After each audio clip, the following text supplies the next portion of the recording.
Good morning, and welcome to our first episode of STEMinist Studio, where we discuss the science so you can boost your scientific literacy. This season, we're going to be focusing on scientific misinformation.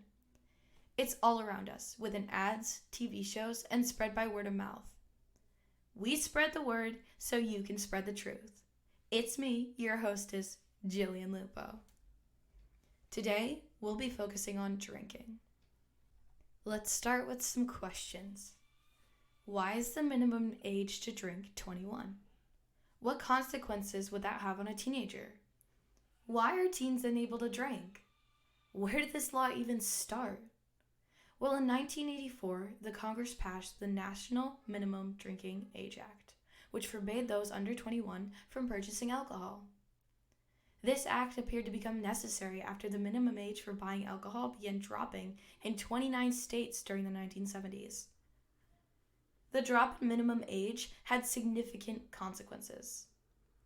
See, in Maine, it's common to pass through a town that has prohibition still in effect.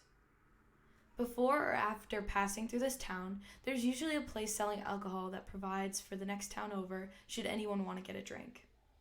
Based off of this information, we can make a pretty accurate assumption that this would also happen when the drinking age in some states was lowered, but not in others. This such thing called a blood border began to develop, where young teens drove out of their state, where the legal drinking age was higher, into the next state over, where the legal drinking age was lower, and had themselves a few legal drinks before driving back. On their way back, it was common that they would get into an accident. And accidents outside of this were becoming very common as well within groups of youth. Even now that the minimum drinking age is raised, roughly 1,155 people die every year from a car accident related to underage drinking. But the majority of underage drinking deaths aren't even due to drunk driving. There's been years, like in 2011, where 189,000 people under 21 were admitted to the hospital due to drinking.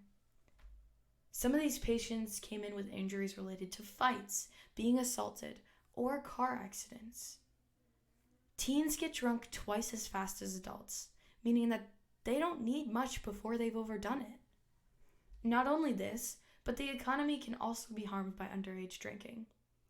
In a year like 2010, underage drinking cost the economy nearly $24 billion.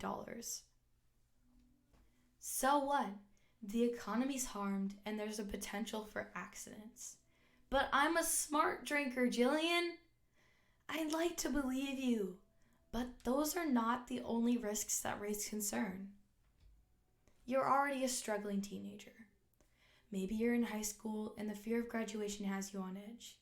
Or you could even be in college and all your friends are drinking and partying after midterms. But the fact is, it's doing more harm than good. It changes your brain development. And that in-school performance you're worrying so much about, that's also going to be decreased. It's likely that you'll be absent more often and your grades will suffer by your drinking. On top of that, it's more likely you'll become dependent on alcohol as an adult. Your brain is still developing until your early 20s. Drinking can harm cognitive functions, and we really don't know if that harm will last your entire life or not. So if you're having trouble understanding quantum physics now, that's probably not going to get any better, especially not with drinking.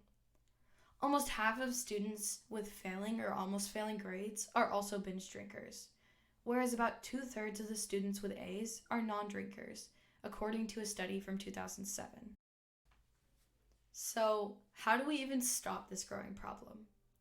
Well, for one, make smart decisions and stay informed like the good scientists you are.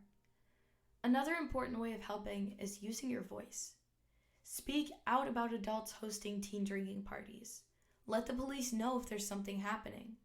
Request that your local alcohol retailers ensure that they're checking IDs, and talk to your school and peers about it. If you're a parent, start these conversations with your kids young. Data shows that kids respect what their parents think. So if you're vocal about the situation, it may have more of an impact than you'd think. As we wrap up this podcast episode, I'll ask you again, Is the claim that it's safe to drink alcohol under 21 correct?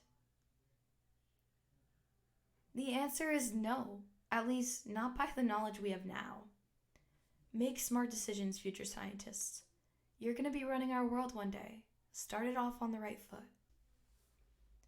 If you'd like to view the articles and resources used for this podcast, please visit our website linked in our YouTube bio.